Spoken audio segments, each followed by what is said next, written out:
Hey everybody, what's up, and welcome back to my kitchen. We are going to be starting some seeds again. This is probably going to be like 10 minutes straight of seed starting and me rambling about seed starting, but it is what it is. If you want to watch, then I hope you enjoy it. If you don't, understand.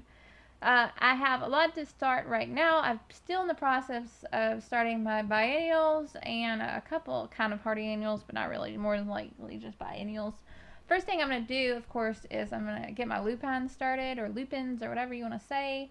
I'm just going to get a cup of water, and I'm going to dump my lupine seeds into the water and let them soak overnight. But this is an essential step to getting them to germinate, even though in the yard right now they haven't germinated very well, because guess who forgot to keep them wet? I know.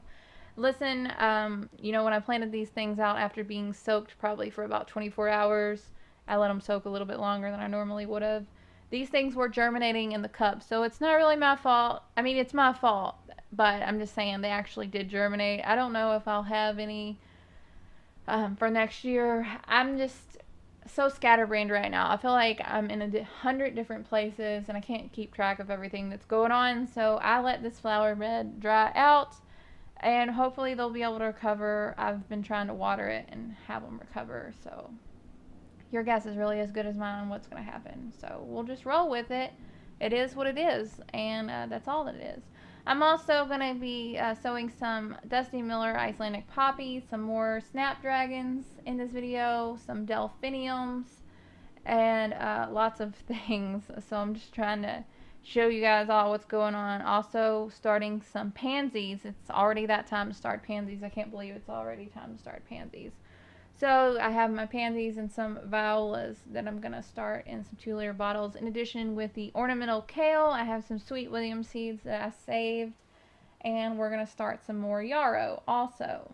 Things we're going to start are seeds that we saved from the garden this year. In this big package, I have straw flower. You can see I didn't bother to separate them from the actual flower heads. Straw flowers are really easy to sow. In addition to that, I have this White Wonder feverfew that I have collected that we're going to sow. Other parts of the garden, we have some kale, some money plants, some Northern Lights chard, painted daisy, black-eyed Susan, rose campion, Dame's rocket, some salpaglosses, and some Siberian wallflower. You can tell there's a lot of stuff going on. I'm not really sure how I'm even keeping track of this. First up, we are going to plant this salpaglosses. Now, I've grown salpaglosses successfully one time, and I'm trying again. They are super easy to germinate once you know the trick to germinating them. Salpaglosses need complete darkness. So, all I'm going to do, I'm just starting everything in a soda container just because I have those saved up and I like to recycle. So, put some dirt in there, moistened it before I plant the seeds. I'm just going to sprinkle the seeds on top of the medium here. And the important part when you're messing with salpaglosses and some of the other ones that you'll see a little bit later, things, I don't know, we'll get to it, I can't even remember off the top of my head. The important part is that they need darkness.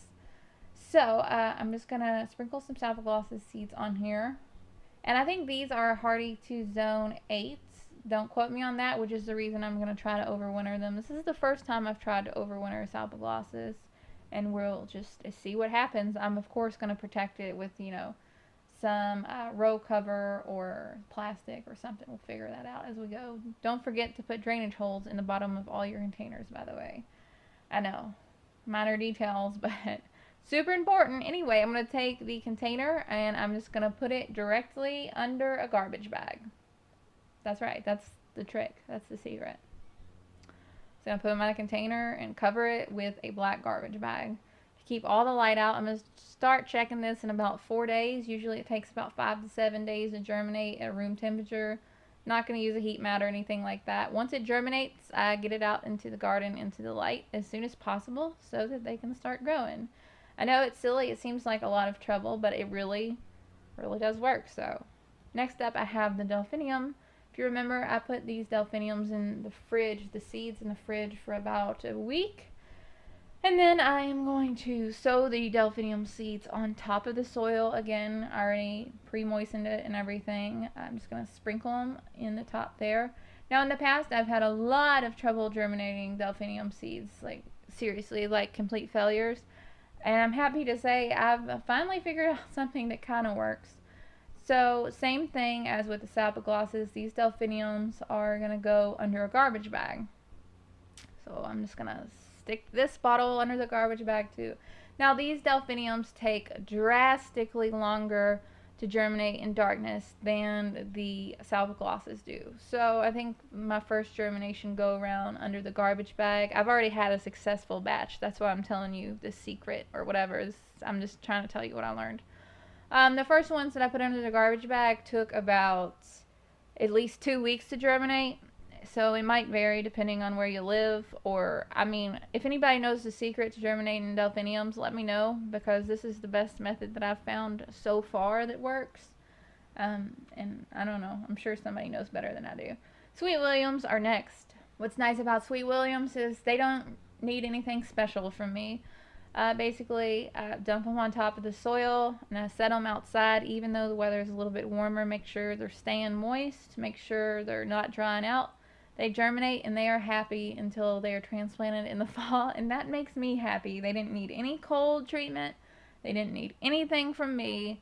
Yes, Sweet Williams, you can always have a spot in my garden. Thank you for being easy. I really appreciate how beautiful you are without much effort. Next is my ornamental kale. I wrote biennial on there. I think I just wrote that on there because I wanted to plant them in the fall, or like I wanted them to bloom in the fall. I didn't mean they were actually biennial. I don't know what I'm doing. Anyway, I'm just going to sprinkle these on the surface also of my moist mixture. These are just like the Sweet Williams. You guys are easy. You're going outside. Thank you for being easy. I love when things are easy. It makes my life so much better. Whew, so frustrating when things are difficult. Up next, I have some of these White Wonder Feverfew. You'll recall I grew these this year. I saved the seeds for them. Feverfew are another one that are really easy to germinate. No fuss, no refrigeration, no anything. I'm just going to take these flower heads in my hand and I'm going to mash them up and hope that some of the little teeny tiny seeds fall out of it, which they are. I can see them. I'm not sure if you can see them because there's so much like debris and stuff, but they're there. I personally think it's too difficult to separate them out from the flower parts, I guess. So I just dump the whole handful of flower parts stuff, residue, into the bottle, and it works just fine. This is nice and moist. It's going outside in a shady place to germinate. Super easy, super forgiving. Thank you, Feverfew, for being such an easy plant to grow. I appreciate you again. Seriously. What would life be like if everything was just easy and handed to you? I'm sure some people know that, but don't get me started. Anyhow, next we're going to move to the fall garden kale. This is my kale that I'm going to eat. This is the Nero di Toscana. Woo! Didn't say that right. Sorry. Anyway, it's kale. Dinosaur kale, maybe people call it dinosaur kale also. Don't quote me. I don't know. Anyhow, wet medium, seeds on top, take it outside. Boom. Kale. Thank you, kale. You're awesome. I mean, is anybody even really watching this? Do you guys really like me to sow seeds like this type of video? Let me know in the comments if you like this type of video. I don't know if it actually helps, but I like making them, so I'll probably just keep making them anyway. Never mind. Up next, I have chard, and this is the free Swiss chard that I got. Can't wait to plant it because I've never really even eaten Swiss chard, but I'm just going to do the same method here and dump the seeds into some dirt.